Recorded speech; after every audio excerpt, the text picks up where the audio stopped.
HS Radio. Sivagiri HS Radio. സാസദസനിധ പനിധ മഗ മഗരിസ. സാസദസനിധ പനിധ മഗ മഗരിസ. Sivagiri HS Radio. പോയ വാരത്തിലെ പ്രധാന വിശേഷങ്ങൾ അവതരിപ്പിക്കുന്നത് യുവിക, അമേയ, അതിഥി. പോയ വാരത്തിലെ പ്രധാന വിശേഷങ്ങൾ. അഹമ്മദാബാദിൽ വിമാനം കത്തിയമർന്നു. രക്ഷപ്പെട്ടത് ഒരാൾ മാത്രം. കൊച്ചി കടലിൽ ഒരു കപ്പലിൽ കൂടി. അടുത്ത ആഴ്ച മുതൽ സ്കൂൾ സമയം അരമണിക്കൂർ കൂട്ടും. കച്ചിൽ 5300 വർഷം പഴക്കമുള്ള ഹാരപ്പൻ വാസസ്ഥലം. പോളിംഗ് ബൂത്തുകൾ കൂടും, വോട്ടർമാർ കുറയും.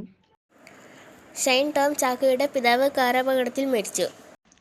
ജൂലൈ 1 മുതൽ ആധാർ നിർബന്ധം. ആധാർ ബന്ധിപ്പിച്ചില്ലെങ്കിൽ ടിക്കറ്റ് ഇല്ല. വന്ദേ ഭാരതിൽ ഇനി വിമാനത്തിലെ ഭക്ഷണം. യുക്രൈനിൽ റഷ്യയുടെ കനത്ത ഡ്രോൺ ആക്രമണം. പോയ വാരത്തിലെ പ്രധാന വിശേഷങ്ങൾ വിശദമായി. അഹമ്മദാബാദിൽ വിമാനം കത്തിയമർന്നു. രക്ഷപ്പെട്ടത് ഒരാൾ മാത്രം. മരിച്ചവരിൽ ഗുജറാത്ത് മുൻ മുഖ്യമന്ത്രി വിജയ് രൂപാണിയും പത്തനംതിട്ട സ്വദേശിയായ നഴ്സും.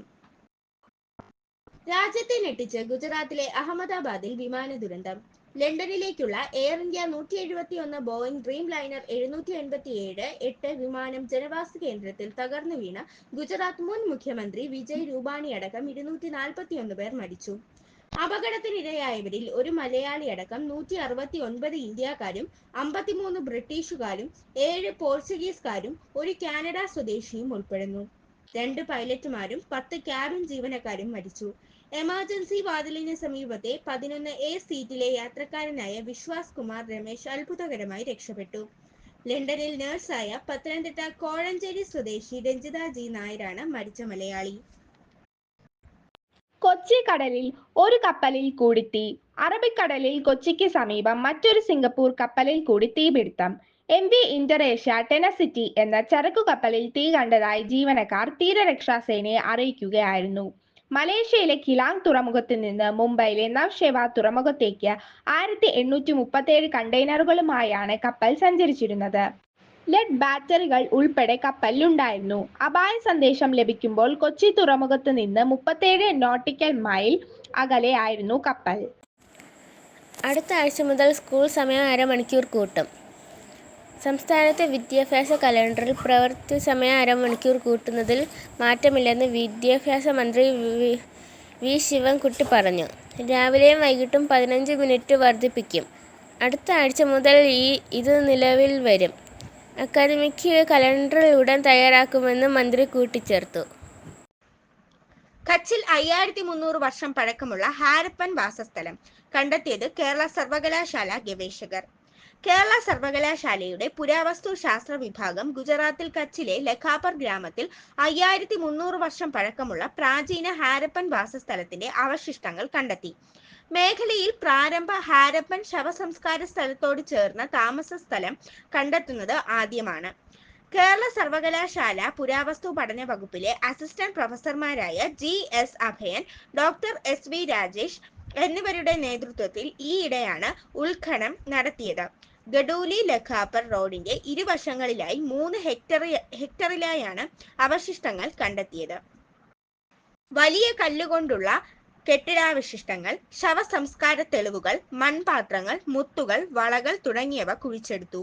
മൺപാത്രങ്ങൾ പ്രാരംഭ ഹാരപ്പൻ കാലമായ 3300 BC മുതലുള്ളവയാണ്. അപൂർവമായ പ്രീ പ്രഭാസ് മൺപാത്ര ശേഖരവും ലഭിച്ചു. പോളിംഗ് ബൂത്തുകൾ കൂടും, വോട്ടർമാർ കുറയും. അടുത്ത നിയമസഭാ തിരഞ്ഞെടുപ്പിൽ സംസ്ഥാനത്ത് പോളിംഗ് ബൂത്തുകളുടെ എണ്ണം കൂട്ടാൻ കേന്ദ്ര തിരഞ്ഞെടുപ്പ് കമ്മീഷൻ നിർദ്ദേശിച്ചു. ഓരോ ബൂത്തിലും പരമാവധി വോട്ടർമാരുടെ എണ്ണം 1500-ൽ നിന്ന് 1100 ആക്കി ചുരുക്കാനാണ് നിർദ്ദേശം. 1100-ൽ കൂടുതൽ വോട്ടർമാരുള്ള ബൂത്തുകൾ വിഭജിക്കും. നിലവിൽ 25,468 ബൂത്തുകളാണ് സംസ്ഥാനത്തുള്ളത്. ഇതിനു പുറമെ 5000 മുതൽ 7000 വരെ പുതിയ ബൂത്തുകൾ ഉണ്ടാകും. ഷൈൻ ടോം ചാക്കോയുടെ പിതാവ് കാറപകടത്തിൽ മരിച്ചു. ഷൈനിനും പരിക്ക്. നടൻ ഷൈൻ ടോം ചാക്കോയും കുടുംബവും സഞ്ചരിച്ച വാഹനം അപകടത്തിൽപ്പെട്ടു. ഷൈനിൻ്റെ പിതാവ് CP ചാക്കോ അപകടത്തിൽ മരിച്ചു. ഷൈനിനും അമ്മയ്ക്കും പരിക്കുണ്ട്. ഷൈനും പിതാവും അമ്മയും സഹോദരനും മേക്കപ്പ് മാനുമായിരുന്നു വാഹനത്തിലുണ്ടായിരുന്നത്.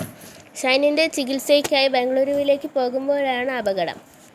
രാവിലെ 7 മണിയോടെ സേലം ബംഗളൂരു ദേശീയപാതയിൽ ധർമ്മപുരിക്കടുത്ത് പാലക്കോട് എന്ന സ്ഥലത്തായിരുന്നു അപകടം. ഷൈനിൻ്റെ 2 കൈകളും ഒടിഞ്ഞതായി അപകടം കണ്ട മലയാളിയായ ബിനോയ് പറഞ്ഞു. കൊച്ചിയിൽ നിന്ന് ബംഗളൂരുവിലേക്ക് പോവുകയായിരുന്നു ബിനോയ്. അപകടം ഉണ്ടായ ഉടനെ 5 പേരെയും പാലക്കോട്ട് സർക്കാർ ആശുപത്രിയിൽ എത്തിച്ചു. ജൂലൈ 1 മുതൽ ആധാർ നിർബന്ധം. ആധാർ ബന്ധിപ്പിച്ചില്ലെങ്കിൽ ടിക്കറ്റില്ല. IRCTC അക്കൗണ്ടിനെ ആധാറുമായി ബന്ധിപ്പിച്ചവർക്ക് മാത്രമേ ജൂലൈ 1 മുതൽ ഓൺലൈനായി റെയിൽവേ തൽക്കാൽ ടിക്കറ്റുകൾ എടുക്കാൻ കഴിയൂ. ടിക്കറ്റ് എടുക്കുമ്പോഴും ആധാർ അധിഷ്ഠിത OTP നൽകുന്ന സംവിധാനം ജൂലൈ 15 മുതൽ നിർബന്ധമാക്കും. IRCTC വെബ്സൈറ്റോ ആപ്പോ ഉപയോഗിച്ച് ടിക്കറ്റ് എടുക്കുന്നവരിൽ ഭൂരിപക്ഷവും തങ്ങളുടെ അക്കൗണ്ട് ആധാറുമായി ബന്ധിപ്പിച്ചിട്ടില്ലാത്തവരാണ്. IRCTC അക്കൗണ്ടിൽ ലിങ്ക് ആധാർ എന്ന ഭാഗം തുറന്ന് ആവശ്യമായ വിവരങ്ങൾ നൽകിയാൽ ആധാറുമായി ബന്ധപ്പെടുത്താനാവും.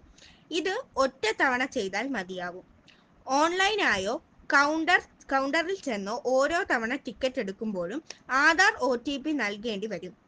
ആധാറുമായി ബന്ധിപ്പിച്ചിട്ടുള്ള മൊബൈൽ ഫോണിലേക്കാണ് OTP വരിക. തൽക്കാൽ ടിക്കറ്റ് ബുക്കിംഗ് തുടങ്ങി ആദ്യത്തെ അരമണിക്കൂർ ഏജന്റുമാർക്ക് ടിക്കറ്റ് ലഭിക്കില്ലെന്ന് റെയിൽവേ വ്യക്തമാക്കിയിട്ടുണ്ട്. വന്ദേ ഭാരതിൽ ഇനി വിമാനത്തിലെ ഭക്ഷണം. കേരളത്തിലോടുന്ന വന്ദേ ഭാരത് ഉൾപ്പെടെയുള്ള ട്രെയിനുകളിൽ മികച്ച ഭക്ഷണം ലഭ്യമാക്കാൻ നടപടികളുമായി റെയിൽവേ. കേരളത്തിൽ നിന്നുള്ള ഫ്ലൈറ്റ് കിച്ചൺ സ്ഥാപനങ്ങൾ ഉൾപ്പെടെ 3 യൂണിറ്റുകളെ ഓൺ ബോർഡ് കേറ്ററിംഗ് പട്ടികയിൽ ഉൾപ്പെടുത്തിയതായി റെയിൽവേ അധികൃതർ അറിയിച്ചു. യുക്രൈനിൽ റഷ്യയുടെ കനത്ത ഡ്രോൺ ആക്രമണം. ആശുപത്രി ഉൾപ്പെടെ തകർന്നു. യുക്രൈനിലെ വിവിധ മേഖലകളിൽ റഷ്യ നടത്തിയ ഡ്രോൺ ആക്രമണത്തിൽ ഒഡേഷ്യയിലെ ഒരു ആശുപത്രിയിലെ പ്രസവ വാർഡ് തകർന്നു. പ്രസവ വാർഡും എമർജൻസി മെഡിക്കൽ കെട്ടിടങ്ങളും ജനവാസ മേഖലകളും ലക്ഷ്യമിട്ട് വലിയ ഡ്രോൺ ആക്രമണം നടന്നതായി ഗവർണർ ഒലായ് കിപ്പേർ പറഞ്ഞു. ആർക്കും ജീവൻ നഷ്ടമായിട്ടില്ല. രോഗികളെയും ജീവനക്കാരെയും ഉടൻ തന്നെ സ്ഥലത്തു നിന്ന് ഒഴിപ്പിച്ചെന്നും ഗവർണർ പറഞ്ഞു. തകർന്ന ജനലുകളുള്ള ഒരു കെട്ടിടത്തിൻ്റെ ചിത്രം ഗവർണർ സമൂഹ മാധ്യമത്തിൽ പങ്കുവച്ചിട്ടുണ്ട്. കീവിലെ 4 ജില്ലകളിലേക്ക് ഡോക്ടർമാരെ വിളിച്ചു. ആക്രമണം തുടരുകയാണെന്നും ജനങ്ങളോട് സുരക്ഷിത സ്ഥലങ്ങളിൽ ഇരിക്കാനും സൈന്യം മുന്നറിയിപ്പ് കൊടുത്തിട്ടുണ്ട്. ഡ്രോൺ ആക്രമണത്തിൽ പടിഞ്ഞാറ് പോളണ്ട് അതിർത്തിക്കടുത്ത സൈനിക വിമാനത്താവളത്തിൽ നാശമുണ്ടായി. 479 റഷ്യൻ ഡ്രോണുകളിൽ 460 എണ്ണവും 20 മിസൈലുകളിൽ 19 എണ്ണവും വെടിവെച്ചിട്ടെന്ന് യുക്രൈൻ അവകാശപ്പെട്ടു. കുടകിലെ ഗുണ്ടയാനകളെ കാടുകടത്തും. അക്രമകാരികളായ 185 ആനകളെ മാറ്റിപ്പാർപ്പിക്കാൻ കർണാടക സർക്കാർ. കേരള അതിർത്തിയിൽ നിന്നടക്കം മാറ്റും. കുടകിലെ കാട്ടാന ശല്യം രൂക്ഷമായതോടെ കേരള അതിർത്തിയിൽ നിന്നടക്കം അക്രമകാരികളായ 185 ആനകളെ മാറ്റിപ്പാർപ്പിക്കാൻ കർണാടക. മനുഷ്യനും വന്യജീവികളും തമ്മിലുള്ള സംഘർഷം ചർച്ച ചെയ്യാൻ കുട്ടയിൽ നടന്ന അടിയന്തര യോഗത്തിലാണ് തീരുമാനമെന്ന് കർണാടക വന്യജീവി ബോർഡ് അംഗം സാങ്കേത് പൂവയ്യ അറിയിച്ചു. ശനിയാഴ്ച രാത്രി സിദ്ധാപുരത്ത് കാട്ടാനയാക്രമണത്തിൽ കർഷകൻ കൊല്ലപ്പെട്ടിരുന്നു. കാട്ടാനയുടെ ആക്രമണത്തിൽ 1 മാസത്തിനിടെ 3ാമത്തെ മരണമാണിത്. ഇതേ തുടർന്ന് നാട്ടുകാർ വിരേജ്പേട്ട MLAയെയും മുഖ്യമന്ത്രി സിദ്ധരാമയ്യയുടെ നിയമ ഉപദേഷ്ടാവായ AS പൊന്നണ്ണയുടെ മുന്നിൽ പ്രതിഷേധിച്ചിരുന്നു. അക്രമകാരികളായ ആനകളെ സംസ്ഥാനത്തെ ദുബാരെ അടക്കമുള്ള ആന പുനരധിവാസ ക്യാമ്പുകളിലേക്ക് മാറ്റാനാണ് തീരുമാനം. കേരള അതിർത്തിയായ കുട്ടയിൽ നിന്നുള്ള ആനകളെയും മാറ്റിപ്പാർപ്പിക്കും. നിലമ്പൂരിൽ സർക്കാരിനെതിരെ പ്രചാരണവുമായി ആശാവർക്കർമാർ. അപമാനിച്ചവർക്ക് വോട്ടില്ല എന്ന മുദ്രാവാക്യവുമായി ആശാവർക്കർമാർ നിലമ്പൂരിൽ തിരഞ്ഞെടുപ്പ് പ്രചാരണം തുടങ്ങി. മാസങ്ങളായി സമരം ചെയ്യുന്ന ആശാവർക്കർമാരുടെ ആവശ്യങ്ങൾ അംഗീകരിക്കാൻ സർക്കാർ തയ്യാറാകാത്തത് ചൂണ്ടിക്കാട്ടി പരമാവധി വീടുകൾ കയറി പ്രചാരണം നടത്തുമെന്ന് ASHA health workers association vice president S Mini പറഞ്ഞു. വീണ്ടും മഴ മുന്നറിയിപ്പ്. ഒരിടവേളയ്ക്ക് ശേഷം കേരളത്തിൽ വീണ്ടും മഴ ശക്തമാകുന്നു. വരും ദിവസങ്ങളിൽ കാലവർഷം ശക്തമാകുമെന്ന് കേന്ദ്ര കാലാവസ്ഥാ വകുപ്പ് അറിയിച്ചു. ജൂൺ 10 മുതൽ 12 വരെ വിവിധ ജില്ലകളിൽ യെല്ലോ അലർട്ട് പ്രഖ്യാപിച്ചു. ഇന്ന് പത്തനംതിട്ട, ആലപ്പുഴ, കോട്ടയം, എറണാകുളം ജില്ലകളിൽ യെല്ലോ അലർട്ടാണ്. ജൂൺ 11 ആലപ്പുഴ, എറണാകുളം, തൃശൂർ, മലപ്പുറം, കോഴിക്കോട് ജില്ലകളിൽ മഞ്ഞ അലർട്ടാണ്. ജൂൺ 12 ആലപ്പുഴ, എറണാകുളം, തൃശ്ശൂർ, മലപ്പുറം, കോഴിക്കോട്, വയനാട്, കണ്ണൂർ, കാസർഗോഡ് ജില്ലകളിലാണ് യെല്ലോ അലർട്ട്. പോയ വാരത്തിലെ പ്രധാന വിശേഷങ്ങൾ ഒരിക്കൽ കൂടി. അഹമ്മദാബാദിൽ വിമാനം കത്തിയമർന്നു. രക്ഷപ്പെട്ടത് ഒരാൾ മാത്രം. കൊച്ചി കടലിൽ ഒരു കപ്പലിൽ കൂടി തീ. അടുത്ത ആഴ്ച മുതൽ സ്കൂൾ സമയം അരമണിക്കൂർ കൂട്ടും. കച്ചിൽ 5300 വർഷം പഴക്കമുള്ള ഹാരപ്പൻ വാസസ്ഥലം. പോളിംഗ് ബൂത്തുകൾ കൂടും, വോട്ടർമാർ കുറയും. ഷൈൻ ടോം ചാക്കോയുടെ പിതാവ് കാറപകടത്തിൽ മരിച്ചു. ജൂലൈ 1 മുതൽ ആധാർ നിർബന്ധം. ആധാർ ബന്ധിപ്പിച്ചില്ലെങ്കിൽ ടിക്കറ്റ് ഇല്ല. വന്ദേ ഭാരതിൽ ഇനി വിമാനത്തിലെ ഭക്ഷണം. യുക്രൈനിൽ റഷ്യയുടെ കനത്ത ഡ്രോൺ ആക്രമണം. പോയ വാരത്തിലെ വിശേഷങ്ങൾ അവസാനിച്ചു.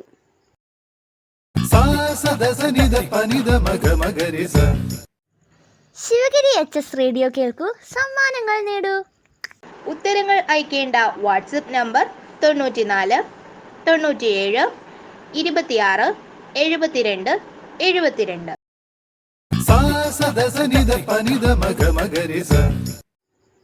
പോയ വാരത്തിലെ വിജയി 5Bയിലെ അഗ്നിജിത.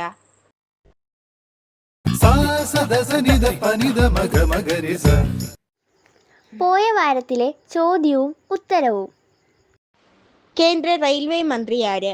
അശ്വിനി വൈഷ്ണവ്.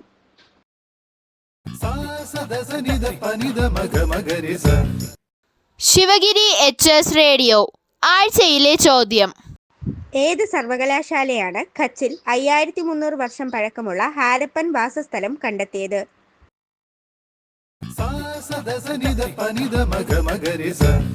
ഉത്തരങ്ങൾ അയക്കേണ്ട വാട്സപ്പ് നമ്പർ 94 97 26 72 72. ഈ ആഴ്ചത്തെ വിശേഷങ്ങൾ ഇവിടെ അവസാനിക്കുന്നു. പുതിയ വിശേഷങ്ങളുമായി നമുക്ക് വീണ്ടും കേൾക്കാം. Sivagiri HS radio.